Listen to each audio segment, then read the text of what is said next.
Almost every executive that I work with in construction companies struggles with multitasking. My guest today is Dave Crenshaw. He is the author of The Myth of Multitasking. And Dave is a speaker and a consultant. He works with Fortune 500 companies. His courses on LinkedIn have been viewed millions of times. And we take a very practical and deep dive into why multitasking is ineffective and what you can do to stop multitasking and start being more focused and productive in your leadership. Take careful notes, if you're not driving, of the practical tips that Dave gives, because they're going to be very helpful to you in terms of moving from being out of control with your schedule, being ineffective with the things that you need to do, and being more successful at executing your leadership responsibilities.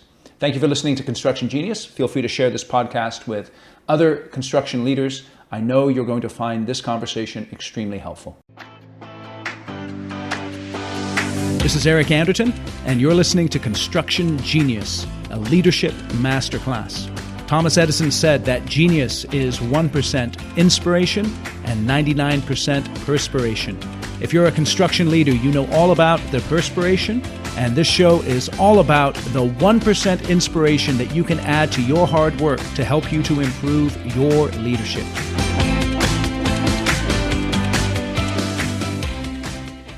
Dave, welcome to Construction Genius. Thank you for joining us. Hey, I'm so glad to be here, Eric. You know, I'm excited about our discussion today because we're going to be addressing a very specific topic that I know many of my clients struggle with, and I know many people struggle with, and that is the whole topic and issue of multitasking. And so before we dive into the whys and the hows and stuff, I'd like to ask you, what do you mean by multitasking? Can you give us a definition for that? Yeah, well, actually, and it's interesting you asked that question because really what I want to know is what someone else means by multitasking. And here's why I say that. Because we use this word and the word itself is just terribly inaccurate. Like it doesn't fit what is actually taking place. And you have to kind of go back to the origins of the word. It started when people started using Windows, right? And the computer could multitask and we thought that we could.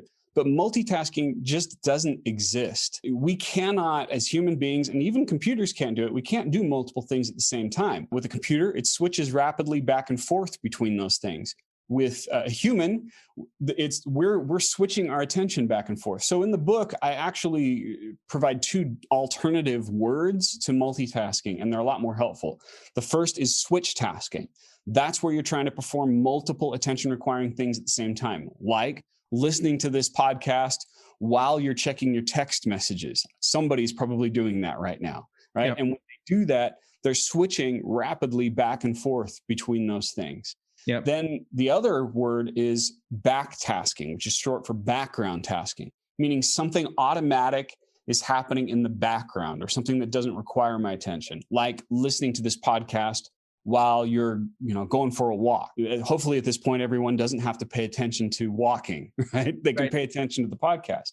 So then the question becomes, when you're doing something, are you switch tasking or are you back tasking? If you're switch tasking, things are taking longer, you're making more mistakes, and you're increasing your stress levels. These costs are unavoidable. If you're back tasking, that can be productive. But the problem is when most people say, I'm a good multitasker, they're really referring to switch tasking, and they're always wrong when they say that. Okay, so let's explore that a little bit more. Switch tasking is something that people go through all day, obviously. The phone rings, the email comes in, I have multiple alerts coming. Is there a time and place for that switch tasking, or is that something I should completely eliminate from the way that I'm operating?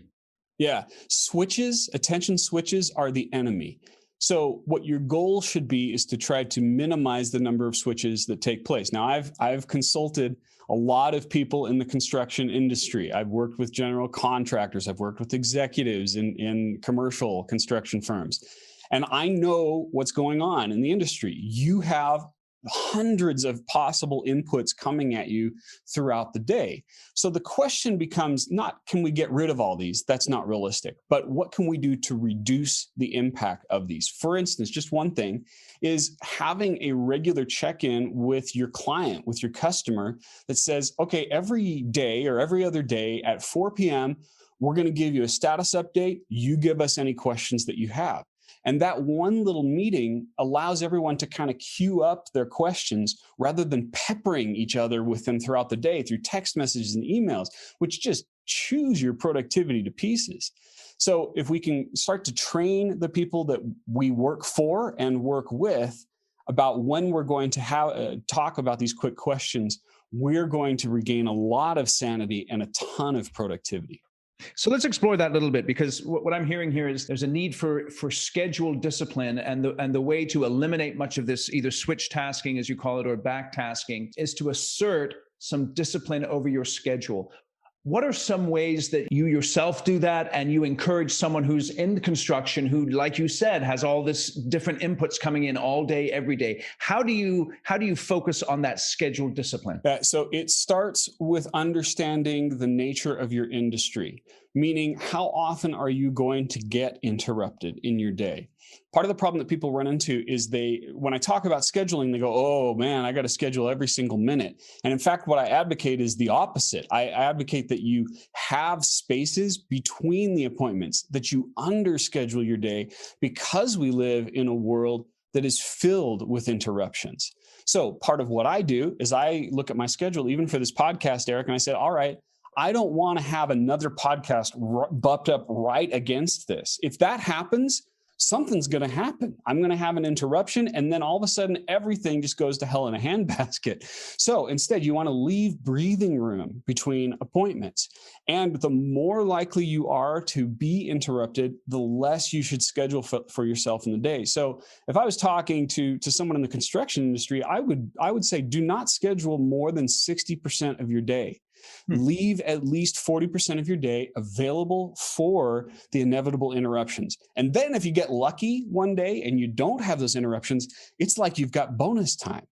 But leaving that space reduces switch tasking, because you're giving yourself permission to focus on one thing at a time. A lot of the times, the reasons why we start multitasking is because of the interruptions that come from other people. Right. So I'm working on one thing, and then an interruption comes in. And many of those interruptions, I know when I'm working with my clients, we really work on the interruptions and distractions that keep them from working on their urgent tasks or their important tasks. So what is the relationship between multitasking and basically the way that I lead my people and communicate to them what I'm working on? Okay, so the first thing is starting with your example. I'm a firm believer that a business and organization is the reflection of its leader. And if you see people chaotic and they're jumping all over the place, guess where they learned that from? Yes. Right? They learned it by watching you. Yes. And so part of it is first making that commitment yourself, because that's going to teach people more than anything else that you could say. The other thing is moving to a culture of when.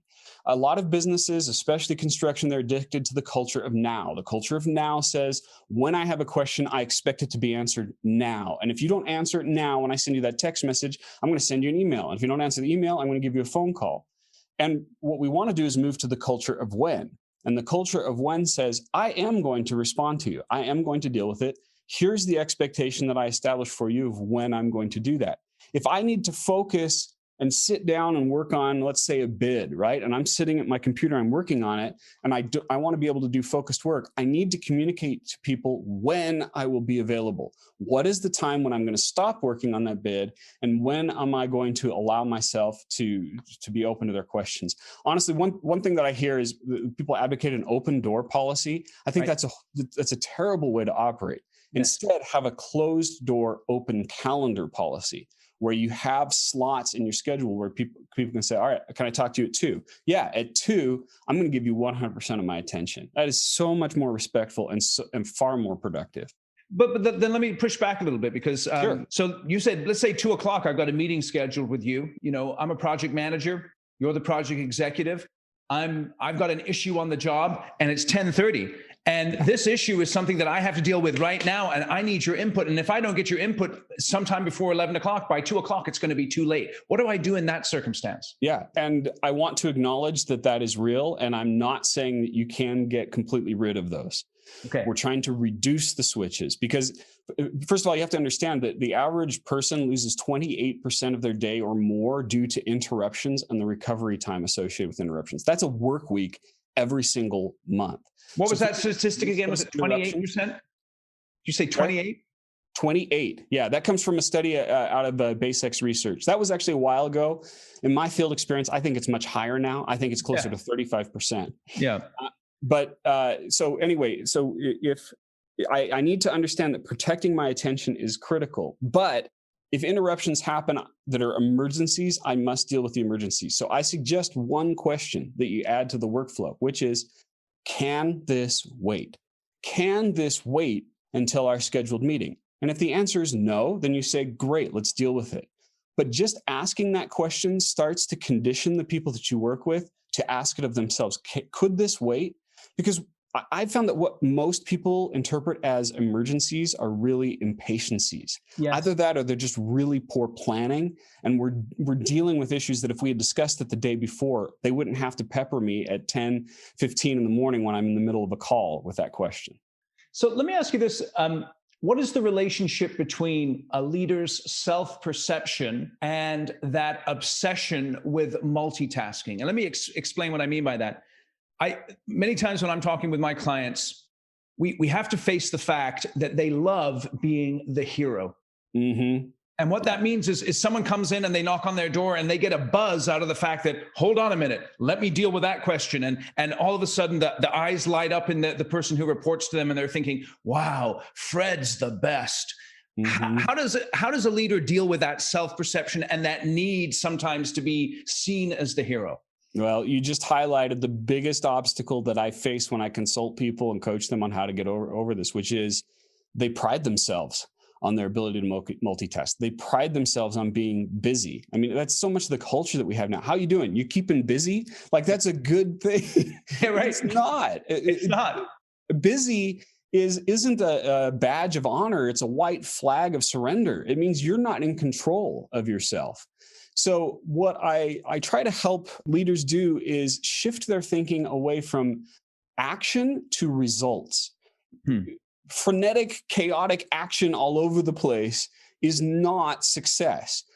Knocking projects down, doing an awesome job with them, that is success.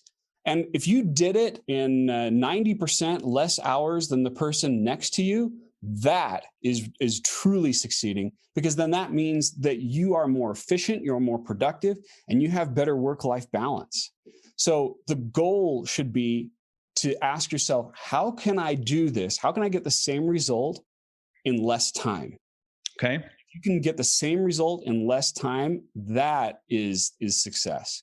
Yeah, it's interesting because I often think when those interruptions are coming in, those interruptions are indicating where you haven't trained your people, where you haven't clearly communicated with your people, and where you're getting that kick, like we said, out of those interruptions, and it's keeping you from the highest and best use of your time. Yeah. So let me ask you this. What is your perspective on the whole idea of time blocks, of setting aside specific time to do one thing and not to be interrupted by anything else? Give me some feedback on that. Yeah, I'm actually a big fan of that. I think it works best when you focus on the value of the activities that you're doing. And this is something in the book, there's like an in-depth process for it. But basically what you do is you list out all the different types of work, different categories of work that you do. And you ask yourself, what is the value of this per hour? And I'm not talking about like separating emails from meetings. I'm talking about separating project meetings from a sales meeting kind of thing. Right. And you say, if I had someone else run this sales meeting, what would I need to charge them or what would they need to charge me per hour to get the same result as what I'm getting? And once you list things out, you want the cream to rise to the top. You want the one or two things that you do that are worth the most per hour. I call these your most valuable activities. Yep. And then you want to schedule big chunks of time in your week, as much as is reasonable, for those activities during the time when you're least likely to be interrupted. Okay, so let's just go through that formula again. That's very important. The first thing, I think, the way I call that is your hourly rate, your aspirational hourly rate. Okay, you establish the value of your time. Now, how can someone establish the value of their time? How do they do that practically? What do they do? Well, that actually isn't where I start, although there is value in that. I mean, I would just say, based on the market, what would I charge someone per hour? Okay. What I'm really saying is objectively, I just list out all the things I do, from the most valuable to the least valuable, I see. to running errands, going to the, wherever, picking up stuff at the hardware store, which, anybody could do. So I might establish that as whatever minimum wage is, up to the top where I'm closing massive contracts that's worth hundreds of dollars per hour. Yes. And I look at that list and everything in between, and just objectively looking at what the market charges, I'm going to start to get a feel of what I'm really worth. Yes. Based on how I'm acting today. Yeah. If you want that to raise that value, do more of what's at the very, very top and do less of everything else. That's beautiful. And the reason I brought up that aspirational hourly rate is because it's a concept that I've applied in my business, in my life. And it's really interesting how quickly it transforms everything. Because you then ask yourself the question, hold on a second, is this worth the dollar amount that I have set? And if it's not, and it's within the time of my working, there's plenty of trivial stuff that we do that doesn't hit that $1,000 an hour or $2,000 or $3,000 an hour rate. And that's fine, because there's a time and a place for that. But as far as work is concerned, if it doesn't hit that, I'm delegating or I'm purchasing somebody else's time in order to take care of that task. Yeah, I think we're teaching the same principle. We're just using different methods to get there. But you brought up a great word, which is delegation. That is backtasking, where you hand something off to someone else so that you can focus on something that's more valuable. Now something's occurring in the background. Backtasking is productive, and you want to look for ways to do that throughout your day. But the problem is that's not how most people operate, and certainly not in the construction industry. They're constantly switch tasking, and switch tasking is always inefficient. You're going to pay heavy, heavy costs for that. Okay, just to refresh us, give us that definition of backtasking again. Yeah, so backtasking is where something mindless or automatic is occurring in the background. It's short for background tasking. Okay. So, starting someone else working on a project while I work on a different part of it, that's productive. That's helpful. Beautiful. Now I want to go back to what you were saying earlier. When we were talking about the time blocks, you use a specific phrase to describe when I should have those time blocks in my schedule. Can you repeat that, please? Because I think it's very important. You schedule your most valuable activities. That's the stuff that's worth most per hour. Your most valuable activities during the time where you're least likely to be interrupted. That's it right there. Okay. That's beautiful. For everyone listening here, that right there is the key kernel for getting some sanity in your schedule. Is your most valuable activities when you're least likely to be interrupted. That's beautiful. Really appreciate that. Okay, so let's talk more about this idea of backtasking. What are some examples of backtasking other than the delegation? Give me some more on that. Yeah, well, certainly anything that involves technology, where the machine, the computer is doing the work for you, it's crunching the numbers, that's useful. In a marketing sense, having collateral that's out there that's doing the work for you. Really anything where I am, for instance, exercising and I'm gaining knowledge at the same time, or I'm doing something else that's productive where it doesn't require my attention. And it's interesting because it brings up a question. Like, I'll give you one example that a lot of people bring up, which is listening to music. Yeah. For half the people out there, listening to music while they work makes them more productive. And for half the people out there, it makes them less productive. Yes. And that illustrates that for some people, like myself, it's switch tasking, because I'm hearing music and I'm paying attention to the lyrics and all that kind of stuff. So it pulls me away. But for some people, it's backtasking. So when someone comes to me and says, Dave, is it good if I do this, or is it bad if I do that? I say, look, this isn't a moral question. The question is, are you switch tasking or are you backtasking? If you're backtasking, efficient. Switch tasking, unproductive. It's interesting you say that about music. I know that I find that I work really well with music, but different tasks require different types of music. So if I'm like banging out a presentation or a PowerPoint, I like to listen to trance or house music or something like that.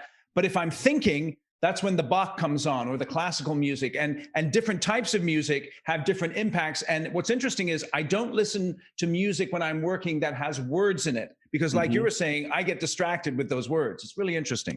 Yeah. I spent a couple of years trying to be a rock star way back in the day. I can't listen to any music. Oh, really? I analyze the heck out of it. White noise is far preferable for me. Okay, so what instrument do you play? I played keys. I wrote this, and I sang. So I was kind of doing it all. Cool. Yeah, I was a bad drummer in bad punk bands when I was in high school. Okay, now I want to go back to delegation though, because I think this is a key skill for effective leaders. What do you mean by delegation first? And then how can you effectively delegate? Give me something on that, please. Yeah, so this kind of hints at some of the things I talk about in another one of my books, which is the focus business. And there's a common phrase that I hear, which is, by the time I could have trained someone else to do it, I could have done it myself, right? Exactly. And if you allow yourself to fall into that trap of being the jack of all trades, you are never going to increase your value per hour. So the question really it becomes not just how can I delegate a certain task to someone, but how can I systemize some of these things? How can I create a training process so that I don't have to tell that person over and over and over what to do? And that is a big deficiency that I see in the construction industry. Is obviously there's a do-it-yourself mentality, right? It's this like, again, that pride issue. I'm going to pride myself on my ability to do this. Yep.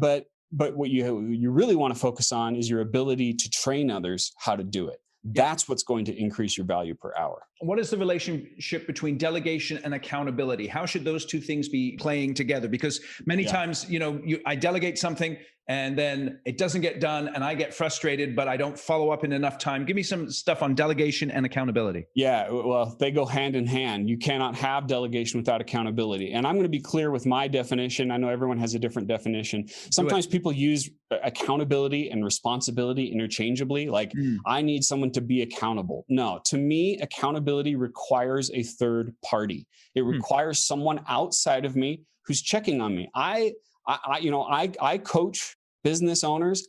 I have a coach myself, and he holds me accountable through the same kind of numbers that other people are reporting to me, because I believe that we all benefit from someone outside of us who's holding us accountable. So if you're delegating things to people, you check in on them, and you check in on them even if they did a good job. It's not reserved for bad things. It's also for good things. Like, hey, I noticed that you did this. Great job. Thank you. That's also part of accountability. Why do you think we need a person outside of ourselves to help us with accountability? Why is that? Why can't I just stand on my own 2 feet and just take care of my business? Well, I've got a really good friend who says there are 2 universal truths. It's lonely at the top and it's difficult to self-correct. And we all, and I would add a third truth: your spouse can't tell you anything. So that means that we need someone outside of us, someone outside of friends and family, someone in the workplace that we've given responsibility to hold us accountable to do that. We all benefit from that. If I want to improve my golf swing, I'm not going to try and do that myself because I don't know what I'm doing with my hands and my feet. I need a coach. I need someone outside of me that says, are you aware that you're doing this ridiculous thing every time you swing? Oh, I wasn't. That's the value of that third party outside. They see what we cannot see. Okay, excellent, excellent. We've talked about multitasking. Let's say I've tried to stop multitasking. I know it doesn't work, but I always get sucked into it. And that attempt is something that's just too frustrating for me, so I've given up. What should I do to try and get back on course, or to really get to that place where I'm more focused and I'm less distracted and less diffused in my efforts? Yeah. First of all, understand that we're looking at small changes over time. I'm not expecting someone to jump from chaos to perfect focus. That's not realistic. So what we're doing is we're looking at each part of our day, each thing that's occurring. When I get an interruption, I ask myself, did I need to get that? How could I have reduced that? When a notification pops up on my phone, I say, could I have gone without that notification? Could I schedule a time to check my email instead? Could I schedule a time to check my text messages instead? Our goal is to look for 2% improvements. Now that sounds like nothing, right? Just a 2% improvement in your day. But a 2% improvement is an entire work week every year. When I say that, it always sounds wrong to me, but you do the math and you realize there are 52 weeks in a year. If I improve 2%, that's one of those. So I'm moving from 2% improvement to 2% improvement. I'm going to reduce the quick questions. I'm going to stop how much I answer the email. I'm going to, schedule time to focus on my work. And every little thing that we can do chips away at that switching cost that we're paying throughout our day. So let me ask you then, where do I start? Because I might multitask all day, every day. What are the tasks or the things that I do that I should first focus on in order to begin to get that 2% improvement? Okay. Well, and I'm not sure if you want me to talk about reduction of switches or you want me to talk about prioritization with that. I'm talking about, so you asked, the phone notifications, the interruptions from other people. If I want to get that incremental improvement, where do I first begin to focus my efforts to try and stop the switch tasking and start to begin the more focused effort? Got it. Go for the easiest stuff. So I've talked about a lot of things here, and Yep. some of them, people who are listening to this, they go, I could do that. And then other ones I said stuff and they go, there's no way that would work. Don't start with those. Yes. Start with the easy stuff. So again, like the notifications on your phone, I like to look at technology first and say, how is technology making it harder for me to focus? If it's not my phone, like on my computer, am I getting a little pop-up in the bottom corner? Yeah. Every little pop-up, every little beep, every little vibration that you're experiencing in your day, all of those things are causing you to switch task. Rescue Time, which is an app to help you focus, they did a study and they found that on average, people can only go 6 minutes until they check their email or their instant messages. Yes. That's 10 times per hour. And if you include the cost associated with that, that is terrible for your productivity. So if we can even just shift that down to once per hour, like you have a habit that at 50 minutes on every hour, that's when you check your email, that alone will have a huge reduction in the number of switches that you have in your day. Okay, so, and let me take you to the part where we have that focus time. How long does that focus time need to be in order to have an impact? How much time do I need in a time block in order to get stuff done on a tough task, do you think? I think of it like lifting weights. I would start you at whatever amount of time I think you can handle. So, maybe let's start, I would say at minimum an hour. You need to at least be able to do it an hour, ideally 90 minutes. And there's some brain physiology why 90 minutes is great. But I would try to start with there. And then just like lifting weights, I'd come back in 2 weeks and try and push it a little higher. Can we push it to 100 minutes? And we keep pushing it. The more and more we can do that. Now, I know that in the construction industry, we're probably going to start maxing out at around 2 hours of focus. Yes. Depending on your position. Yes. The more and more we can push that, the more and more successful you're going to become. And if you can block out a time and then communicate to everyone, hey, from 1 to 3, I won't be available, but at 3, the floodgates open, you can talk to me. Right. That sort of thing really empowers people and gets them out of that chaos mode. Absolutely. Yeah, that communication is absolutely key. Okay, as we're wrapping up here, Dave, you've been very generous with your time. Let's just go with 3 practical takeaways that someone can immediately lay hold of to help them go from that switch tasking, that frustration, to a more focused effort in terms of their leadership and in terms of how they're handling their schedule. Yeah. Do you want new ones? You want me to recap some of the ones that we've talked about? You take it. What do you think hasn't been said that needs to be said, or what do you think needs to be emphasized? Okay. Well, maybe I'll do 4. I'll just do a couple to recap. We've talked about reducing the technology interruptions. Very good. Along with that, scheduling time to check your email, scheduling time to check your text messages, that sort of stuff. We've also talked about building buffer into your day. Very good. Increasing the gap between appointments. I would also say making sure that you focus on people. We've talked about the 3 effects of switch tasking. Things take longer, you make more mistakes, you increase your stress. But when you multitask on a human being, you're communicating to them that they're not important. And that has a severely damaging effect in every relationship. So the good news is you can flip it. And when you talk to people, you focus on them, you give them 100% of your attention. Yeah, that's really good. Don't multitask on human beings. Right.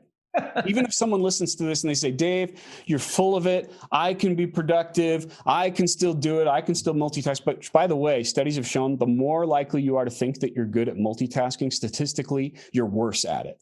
Okay, so I'll just say that. But let's say that you feel that you can still get away with it. You cannot avoid the 4th effect. When you pick up your phone while someone's talking to you and you're like, you are telling them that they are unimportant, and that is unavoidable.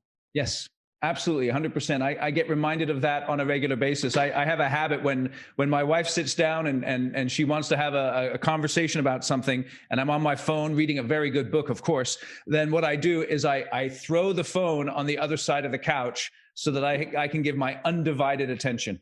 That's a great habit. There have been studies that show that just the presence of the phone in a conversation decreases trust between the individuals. I'm not even talking about picking it up. Just having it sitting there on the table face up decreases the trust level between people. Yep. Excellent. Okay, so Dave, I really appreciate this. I know that you have the book out on multitasking. What is that book called? The Myth of Multitasking. The Myth of Multitasking. Excellent. And it's the second edition. And where can someone get that book if they'd like to? You go to multitaskbook.com. That'll take you right to Amazon, and you'll see all the different options that you can get at Kindle, paperback. Yeah. Excellent. And you're at davecrenshaw.com. We'll put a link in the show notes to that. Excellent. All right. So Dave, I like to ask my audience, my guests a question. You're in Salt Lake, is that right? Yes, sir.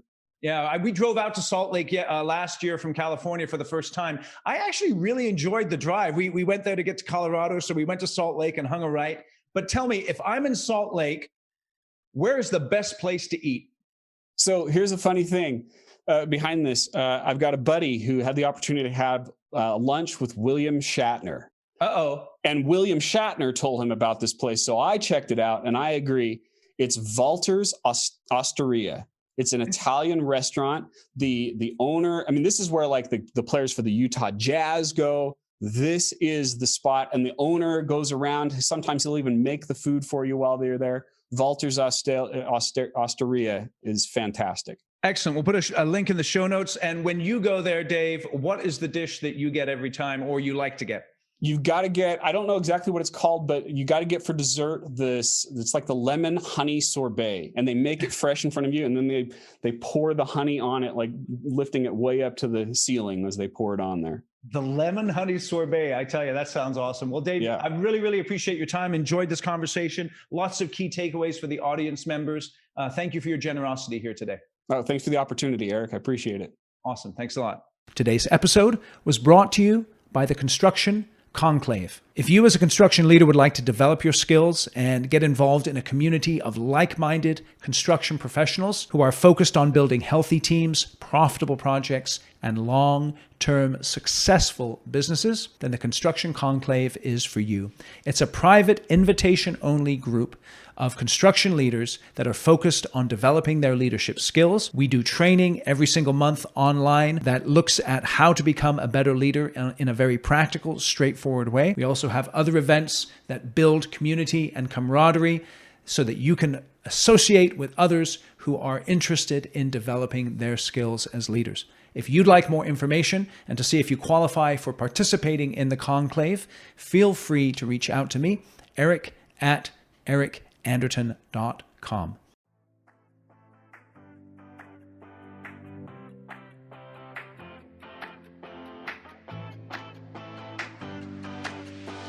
Thank you for listening to this episode of Construction Genius. Hope you found that 1% of inspiration to help you in the next few days.